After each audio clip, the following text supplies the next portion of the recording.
Bharat transshipment চুক্তি স্থগিত করায় রপ্তানি বাণিজ্যে সম্ভাবনার দুয়ার খুলছে সিলেট ওসমানী আন্তর্জাতিক বিমানবন্দরের। আজ থেকে শুরু হচ্ছে কার্গো ফ্লাইট। প্রথম দিন ৬০ টন তৈরি পোশাক নিয়ে স্পেনের উদ্দেশ্যে ছেড়ে যাবে প্রথম কার্গো। তবে প্যাকেজিং হাউস না থাকায় কষ্ট রয়েই গেল সবজি রপ্তানিকারকদের।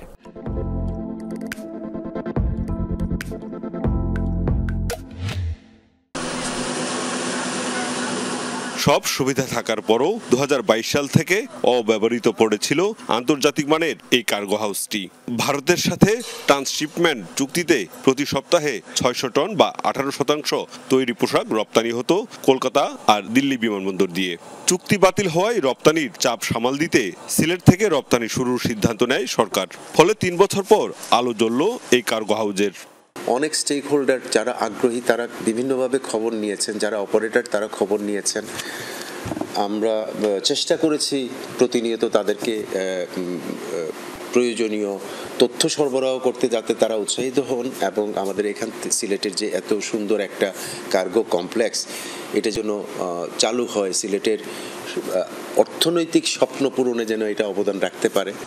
ওসমানী আন্তর্জাতিক বিমানবন্দর কর্তৃপক্ষ জানায় কার্গো হাউসটিতে RA3 প্রোটোকল এবং EDS স্ক্যানিং প্রযুক্তি রয়েছে। RA3 ক্যাপাসিটি প্রোটোকল সম্পন্ন একমাত্র স্টেশন হচ্ছে ঢাকা এক্সপোর্ট। আমাদের এটা কিন্তু বাংলাদেশের দ্বিতীয়।